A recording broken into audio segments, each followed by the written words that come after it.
This is Humanity in Conversation. Conversations from inside the Alliance. In this episode, solving burnout with alien mucus. Seriously? Listen in. I have to be honest with you. When I first looked at the stack of sources for this deep dive, I thought maybe there had been a filing error. It does look a little chaotic at first glance, doesn't it? Chaotic is putting it mildly. I mean, we have excerpts from a book called The Lens That Changes Everything by Mark Firehammer. We have this very serious essay on activism, the mission statement for the Creative Humanity Alliance. And then, just sitting right on top, we have a script from Star Trek, Starfleet Academy, that features, and I'm not making this up, a jar of self-replicating alien mucus. Which is a very important jar of mucus, I might add. I'll take your word for it for now. But, usually we try to find a single thread that ties everything together. Today, I'm sort of struggling to see how mucus connects to saving the world. It is a weird mix, I'll grant you that. But the thread is actually surprisingly strong. Yeah. It's all about a specific feeling that I think you and probably everyone listening is familiar with right now. What's that? That feeling of being disconnected. Burnt out, just stuck. Oh, I know that feeling. It's that Sunday night dread, but it lasts all week. Like you're running on a treadmill that's going slightly too fast. Exactly. And the argument across all these sources, from the sci-fi to the psychology, is that this feeling isn't a personal failure. It's not because you aren't working hard enough. They argue it's a structural failure, a clash between your biology and the civilization you live in. That is a massive claim. So the mission for this deep dive is to figure out why we feel so broken. And the answer is this lens. The lens, yes. It's the core concept from Firehammer's book. It's how we see the world. And if we can get that, we might understand why trying harder to fix our lives usually just backfires. Okay, I'm listening. But before we get to the aliens and the goo, let's start with the heavy stuff. This book, The Lens That Changes Everything, and that activism essay, they talk about something called the origin triangulation. Right. This is foundational. To understand why you're stressed, the text says you have to stop collapsing your life into one big messy thing. You have to tease apart 3 distinct layers. Okay, so let's break down the triangle. What's point 1? Point 1 is humanity. With a capital H. This is the hardware. We are talking about a 2-million-year-old biological organism.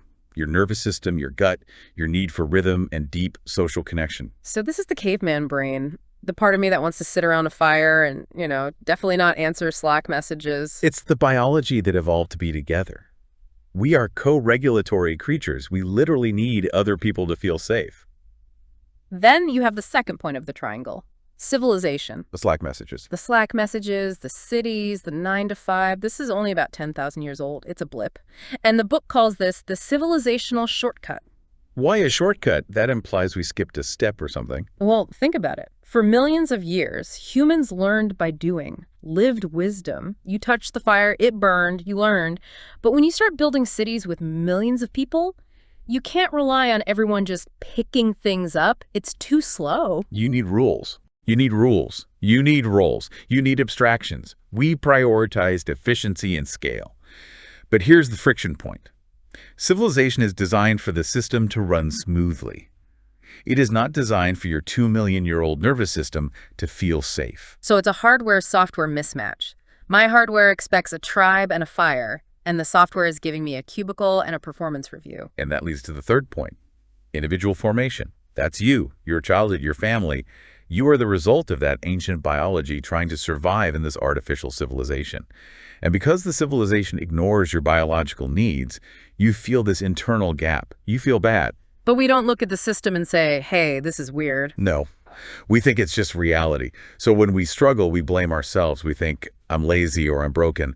We internalize a structural problem. The book uses an analogy about a car that really helped me visualize this. The alignment analogy. It's perfect. Imagine driving a car where the alignment is shot. The wheels are pulling hard to the right. To keep the car going straight, what do you have to do? You have to grip the wheel. You have to force it straight. Right. You're white-knuckling it. That's willpower. That's hustle culture. And it works for a while. You can keep it on the road. Sure, for a few miles. But eventually, your arms give out, you get exhausted, you crash, and that's burnout. But here is the tragedy. When you're sitting in the wreckage, you don't say, this car has bad alignment. You say, I must be a terrible driver. When really, the mechanic screwed up the axle, 10,000 years ago? Exactly. And this brings us to the mechanism of how we keep blaming ourselves. The book has this formula. BTSD equals O. BTSD, belief, thought, speech, deed. Equals outcome. Now, think about this self-help industry. Where do we usually focus our energy? On the deed, usually. The action. Wake up at 5 a.m., do the cold plunge. Right, or maybe the thought, just think positive. But Firehammer argues that's all downstream. If you're just changing your behavior, the deed, you're just gripping the steering wheel harder. The driver of the whole car is the belief. But when he says belief, he doesn't just mean an opinion, right? It's not like, I believe pizza's delicious. No, not at all. He means the lens. These are deep, often pre-verbal conclusions we form when we're kids. If your fundamental belief, your lens is, I am separate, or I must earn my place to survive, then everything else just follows that track. So if my lens is, I'm alone and have to fight for scraps, no amount of going to parties is going to make me feel connected. It can't. Because you're trying to fix a distorted image by polishing the photograph. You have to fix the camera. You have to address that lens of separation. Okay, so we have this lens of separation that civilization handed us. We think we're all individuals fighting for survival. This feels like the perfect time to bring in this Star Trek script. It really is the perfect narrative bridge. So we're looking at a script from the new show, an episode called Beta Test. Set the scene for us. This is not the happy-go-lucky Star Trek of the 90s. No. This is set in the 32nd century, after an event called the Burn. The Federation is fractured, planets are isolated, it's a universe suffering from literal PTSD, and we are introduced to the Betazoids. Now, for the non-Trekkies, Betazoids are empaths. They feel what everyone else is feeling. They're the ultimate connectors. Normally, yes. But in this script, we learn that after the galaxy fell apart, the Betazoids did something drastic. They built a psionic wall around their entire planet. A mental force field. Basically. They decided that feeling the pain of the universe was too much, so they walled themselves off. Which is a giant flashing metaphor for what we do when we get hurt. We disconnect, we say, nope, no more feeling. It's the civilizational shortcut, taken to the extreme. Connection is dangerous, so I will prioritize safety. Yeah. But then, the script throws in a counter-argument. And this is where your favorite part comes in. The mucus. Okay, so the cadets are in xenobiology class, and the doctor brings out this jar of stuff called, wait, I practiced this, Mutageosilus arneopolis. Very impressive. Thank you. So it's a jar of goo. But the doctor describes it as romantic. It's horrifyingly romantic. The biology of this mucus is that it must bond. If a drop gets on you, it replicates until it covers you completely. As the script says, you basically have to move in together. It's so visceral, but why is it there? Is it just a gag? No, it's a foil. Think about the contrast. You have the Betazoids, who have chosen sterile, safe isolation behind a wall. And then you have this mucus, which is messy, overwhelming, unavoidable biological connection. It's nature saying you cannot actually separate yourself. And caught in the middle is one of the cadets, Caleb Muir. Caleb is the archetype of the lens of separation. He's a cynic. He asks to room alone. He tells his instructors, I don't need a team. He's gripping the steering wheel. White-knuckling it. He thinks his survival depends on his walls. But there's this great moment with his instructor, Nala. Caleb refuses to make his bed classic rebellion, and she stops him. She doesn't yell. She talks about the tapestry. Stitches in a tapestry. I highlighted that line. She tells him that small acts, like making a bed, aren't about obedience. They're stitches. It's about contributing to a pattern that is bigger than you. She's trying to shift his lens from, I am an individual, to, I am part of a whole. And the breakthrough for him doesn't come from a space battle. It comes from a whale. Right. Caleb ends up bonding with Terima, a Betazoid cadet. She's also trapped behind her own emotional walls. And he takes her to see a hologram of a humpback whale. I love this. He says he likes the whale because it's huge, it's alive, and it doesn't care about him. That is such a crucial insight. Why is it so freeing that the whale doesn't care? Because if it doesn't care, there's no pressure. You don't have to impress it. Exactly. It removes the performance. Civilization tells us we have to matter, we have to be seen, we have to produce. The whale just is.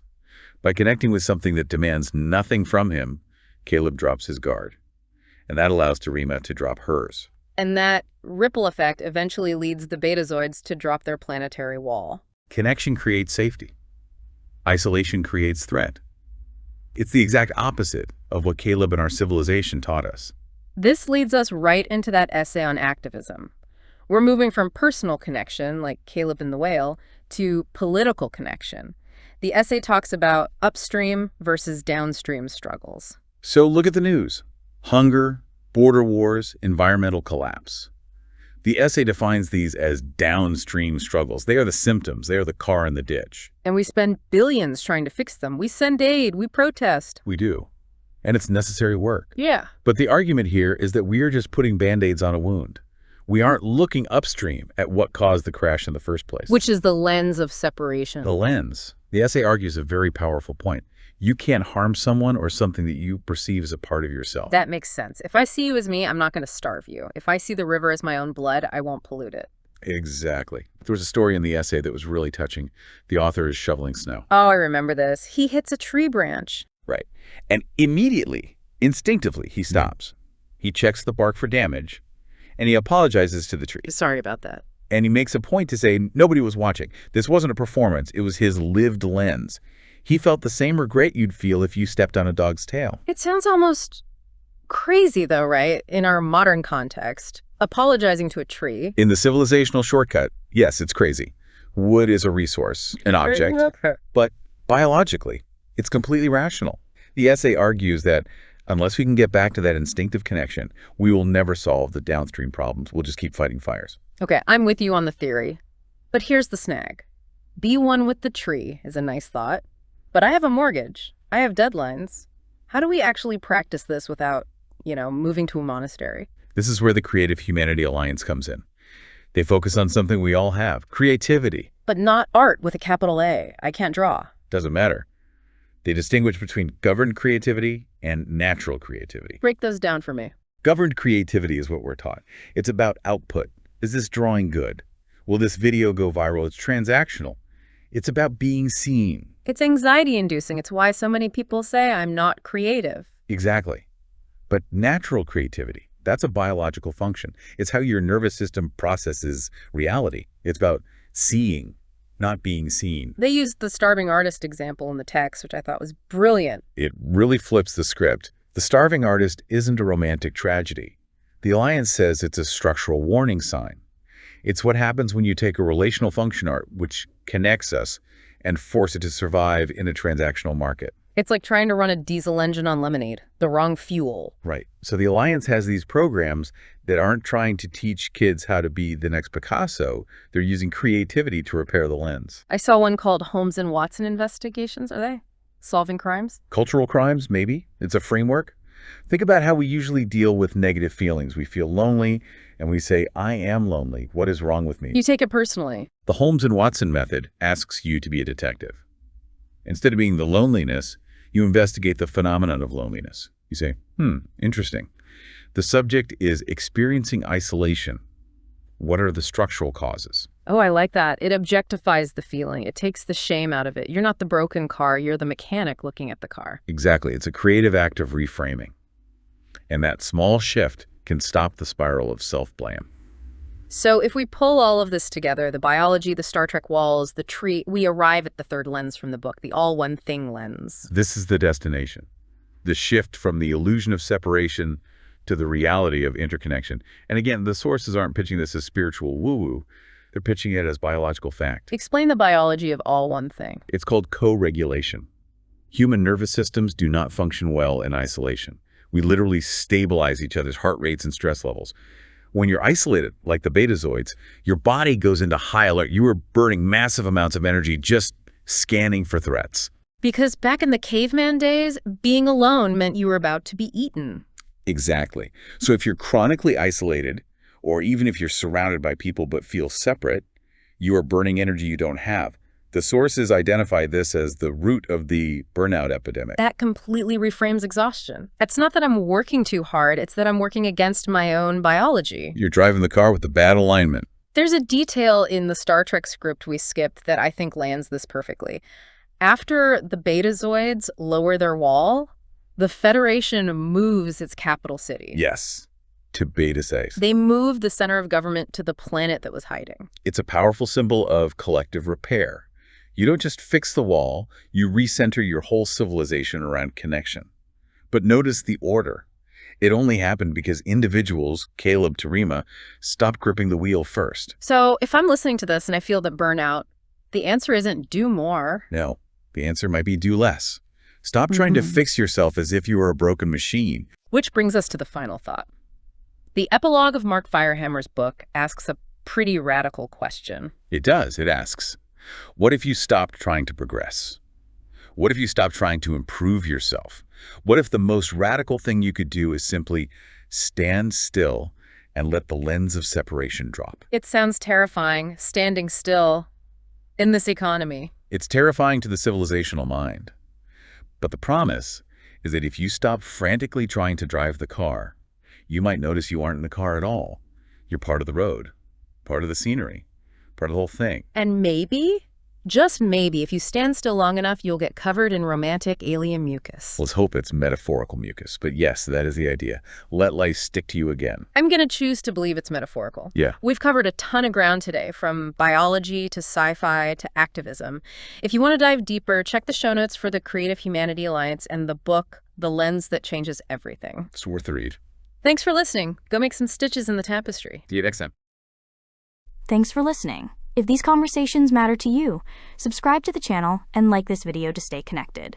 You can explore more of the work at creativehumanitｙalliance.org.